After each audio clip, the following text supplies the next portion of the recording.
হযরত ওমর রাদিয়াল্লাহু তাআলা আনহুর জামানায় একজন গায়ক ছিল। সে গান গেয়ে জীবিকা নির্বাহ করত।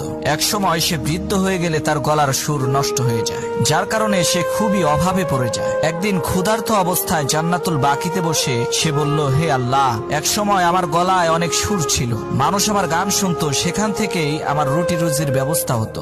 আজকে আমার গলায় সুরও নাই, রুটিও নাই। এই বুড়া বয়সে আমি কি করব, কোথায় যাব? হে আল্লাহ, তুমি আমার জন্য খাবারের ব্যবস্থা করো। হযরত ওমর মসজিদের মধ্যে শুয়েছিলেন। স্বপ্নের মধ্যে আওয়াজ আসলো, হে ওমর, জান্নাতুল বাকিতে এক ব্যক্তি আমাকে ডাকছে। হযরত ওমর খালি পায়ে দৌড় দিলেন জান্নাতুল বাকির দিকে। হযরত ওমরের এরকম অস্বাভাবিক দৌড় দেখে বৃদ্ধ গায়কও সামনের দিকে দৌড়। হযরত ওমর পিছন থেকে বললেন, ভাই তুমি থামো, আমি এখানে আসিনি, আমাকে পাঠানো হয়েছে।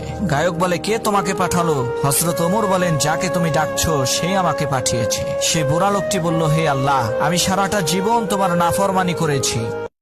বড় একজন ভণ্ডপীর মানুষের কাছে জান্নাত বিক্রি করা শুরু করলো। সমাজের কিছু অশিক্ষিত মূর্খ বর্বর, যারা জীবনেও লেখাপড়া করে নাই, এই ধরনের কিছু জাহেল লোক সেই ভণ্ডপীরের কাছ থেকে জান্নাত কিনে নিল। সেই ভণ্ডপীরের আবার নীতি ছিল, কোনো ব্যক্তি যদি তার কাছ থেকে জান্নাত ক্রয় করত, তাকে জান্নাতের দলিল পর্যন্ত দিয়ে দিত। ভণ্ডপীরের এই কাণ্ড দেখে একজন বুদ্ধিমান শিক্ষিত লোক ওই ভণ্ডপীরের কাছে যেয়ে বলল, হুজুর, আমি আপনার কাছ থেকে জাহান্নাম কিনতে চাই, কত টাকা লাগবে বলেন?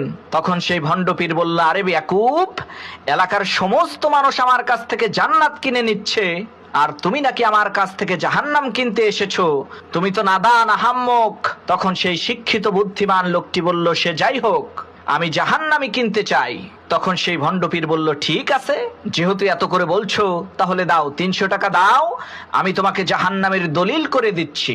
কথা অনুযায়ী সেই শিক্ষিত বুদ্ধিমান লোকটি জাহান্নাম ক্রয় করে এলাকার বাজারের মধ্যে যে মাইক দিয়ে ঘোষণা দিল, প্রিয় ভাই সব, আপনারা কেউ আর ওই ভণ্ডপীরের কাছ থেকে জান্নাত কিনবেন না, কেননা আমি জাহান্নাম কিনে ফেলেছি, আর এটা হচ্ছে তার দলিল।